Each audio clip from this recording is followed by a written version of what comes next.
All right, we're back at the shop today, and we're going to do a little airline swap. This machine last weekend or so, running the machine, airline pops. Couldn't find it anywhere. I'll let you see it here in just a second. Stay tuned, and I'll show you what airline ended up getting and what I actually did to this machine to get it back up and running. Okay, so here's our line. I've got the machine's off. I want to make sure I don't get eat up by the machine here. Never get in one of these with it on, obviously. But we're going to go up and actually go down the back side and run this line, fish the line the same way the line's there now. Just real quick, just show you the line here. It's a Parker Paraflex. It's got the OD there. That's what's important. And it's 8 millimeters. It's got this basically the same outer and inner diameter as the line that's all throughout the rest of the machine. But anyway, I'm going to climb up. I'll try to video this here if I don't kill myself. Lots of things to get around and under and through. Okay, so this is the pop pusher here, and there's a line that's already been replaced here, but this return line, this is it here. So this is what we're going to want to replace. I'm going to attach, I'm going to basically put a barb in here and basically feed this line back. It literally just goes straight down. There's a solenoid block down at the bottom of the machine. And that's what we're going to be replacing. But you can see this is already really brittle. I don't know if that's going to come through on camera, but it's already cracked. All the other lines on the machine or this style. This is the only one really left, with the exception of a couple of these much smaller lines. This line actually comes up and goes down, but you can see it's more of the Parker Paraflex style. It doesn't really get super brittle. And this is probably the nastiest part of the machine. It's pretty much the way I got it. You know, I've wire brushed quite a bit of the machine to try to clean it up. Just kind of give you a look at what the top of this machine looks like. Okay, so I'm going to go grab a barb fitting and some tape. We're going to connect the line up just temporarily so we can pull that line down. Hopefully it goes well. Okay, here's a little trick. I actually don't have a barb that'll fit this really well. But what I'm wanting to do is keep this in line with that other pop. So I've got a drill bit. Fits fairly loose, and this fits a little tighter than the other line because it's kind of expanded a bit and older. I'm going to tape this in there and leave that sticking out, so it'll be basically like a plug that'll keep these in line, and I'll tape them all together and pull it down through the machine. Okay, so we've got it down to where we want to go. This other line's still connected, but you can kind of see what I did there. Just pulled it right through, and this may be a little bit better shot of what kind of condition this thing's in. It's kind of sticky. It's had a lot of coolant mist on it for years and years and years. And actually, you can kind of see there it's already starting to crack. And that's the main reason that I put that drill bit through the middle. So the drill bit goes from here to here, and it's kind of gives you a little bit more to hold on to and prevents this pipe from bending and breaking. But I'm going to get this push fitting disconnected here.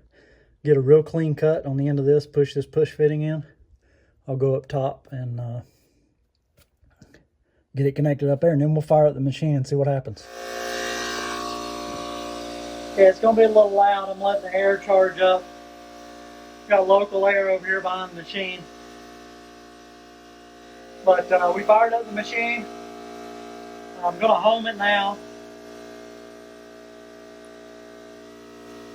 So we set the 0 reference, set our axis. I usually do the Z-axis first.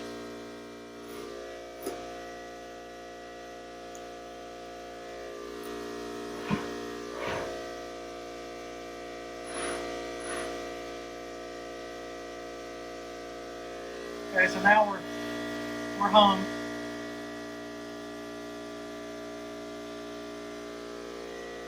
Once this air builds up, we'll do a test.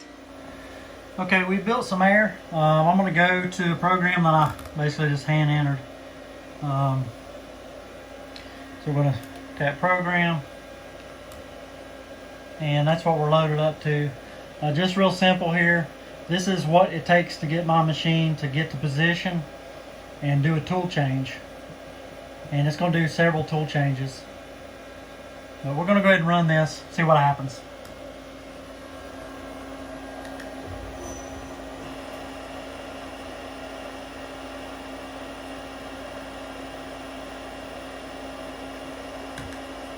Okay, that obviously did not work.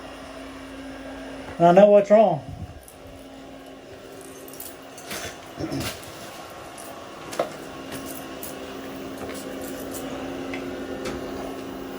Got to plug the air up.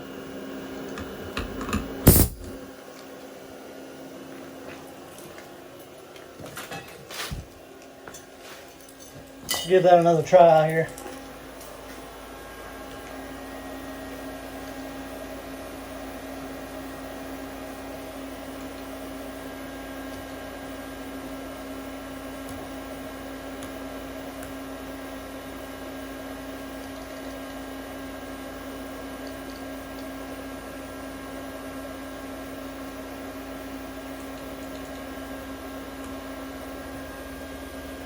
Okay, we're going to reset back to start and we'll see what happens.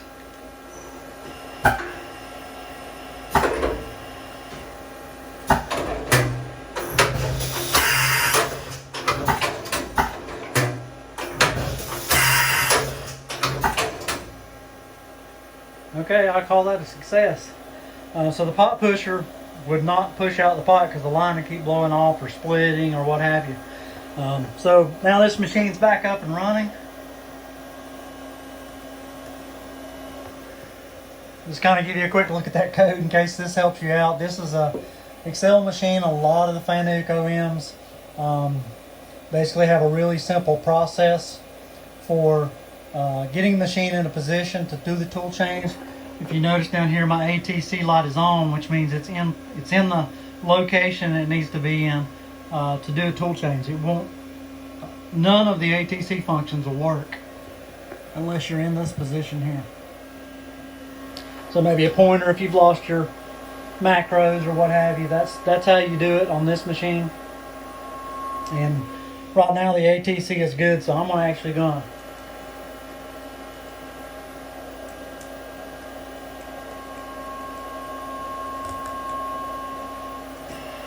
move the carousel around. And on my particular machine, I've got multiple controls. So we can load tools here if we want. And there's another button here along with the stop switch. Anyway,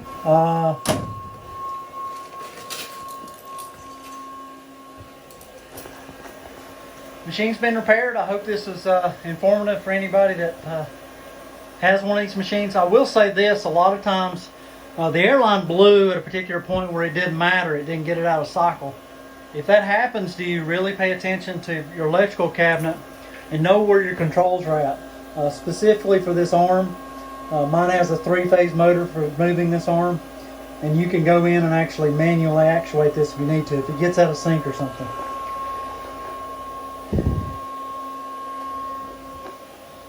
Okay, well thanks for watching, and we'll see you on the next one. Don't forget to subscribe and click that bell.